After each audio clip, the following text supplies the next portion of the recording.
జిల్లాకు నిరంతరం తిరుగుతూనే ఉంటుంది. సుమారు 8 నెలల పాటు బాతులు మేపుకుంటూ ఇతర ప్రాంతాల్లోనే వీరు వలస జీవితాలు కొనసాగిస్తారు.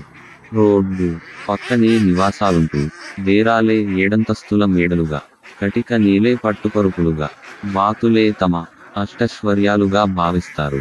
జీవన పదంలో ఈ బాతుల కాపరులు ప్రస్తుతం గోదావరి సీమకు చేరారు. అడ్వర్టైజ్మెంట్. జూన్ నుంచి వలస జీవనం. శ్రీ పొట్టి శ్రీరాములు నెల్లూరు, ప్రకాశం, గుంటూరు జిల్లాలకు చెందిన బాతుల కాపరులు ఏటా జిల్లాకు వస్తుంటారు. అదేవిధంగా ఈ ఏడాది కూడా సుమారు 400 కుటుంబాలకు చెందిన కాపరులు బాతులను మేపుకొనేందుకు ఉమ్మడి తూర్పు గోదావరి జిల్లాలోని వివిధ ప్రాంతాలకు వలస వచ్చారు. వీరు ఫిబ్రవరిలో బాతు పిల్లలను కొనుగోలు చేసుకుంటారు. వాటిని అక్కడే ఉన్న చెరువుల్లో నూకలు వేసి 3 నెలల పాటు పెంచుతారు. ఖరీఫ్ ప్రారంభమయ్యే జూన్ మొదటి వారం నుంచి వలస జీవనం ప్రారంభిస్తారు. ఆయా ప్రాంతాల నుంచి బాతులను వాహనాల్లో ఇక్కడకు తరలిస్తారు. వాటిని పంట పొలాల్లో మేపుతూ జీవనం సాగిస్తారు. ఈ బాతులు పంట పొలాల్లో ఉన్న పురుగులను, ధాన్యాన్ని, కుక్కను తింటాయి. బాతు గుడ్లు అమ్ముకుంటూ 4 నెలల వయస్సు నుంచే బాతులు గుడ్లు పెట్టడం ప్రారంభిస్తాయి. ఈ గుడ్లు అమ్ముకుంటూ వాటి ద్వారా కాపరులు ఆదాయం పొందుతారు. 10 రోజులుగా బాతు గుడ్డు 4 రూపాయలు పలుకుతోంది. ఇదే అధిక ధరని బాతుల కాపరులు చెబుతున్నారు.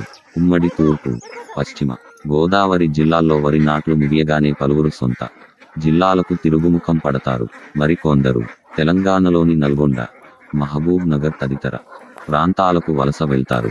ఇలా తమ బాతులకు మేత ఎక్కడ ఉందో వెతుక్కుంటూ జిల్లాలు దాటుకుంటూ వెళ్ళే వీరు సంక్రాంతి సమయానికి తిరిగి సొంత ఇళ్లకు చేరుతారు. సంక్రాంతికి ముందు బాతులను మాంసం కోసం కేరళ రాష్ట్రంలో విక్రయిస్తుంటారు. ఈ వలస జీవనంలో ప్రమాదాలు వెన్నాడుతున్నా, నష్టాలు వస్తున్నా అలవాటైన జీవితం కావడంతో ఈ బాటలోనే ప్రయాణిస్తున్నామని వారు చెబుతున్నారు. వెంటాడే ప్రమాదాలు. బాతులు మేపుకునే సమయంలో కాపరులు ప్రమాదాల బారిన పడుతుంటారు. ముఖ్యంగా బాతులను ఇక్కడకు తీసుకువచ్చిన తర్వాత వారు రోడ్డు పక్కనే జీవనం సాగిస్తుంటారు. బాతుల వెంట చేలల్లో తిరిగే సమయంలోనూ, రాత్రి వేళల్లో రోడ్డు పక్కన నివాసం ఉండేటప్పుడు వీరిని ఒక్కోసారి విషసర్పాలు కాటేస్తుంటాయి.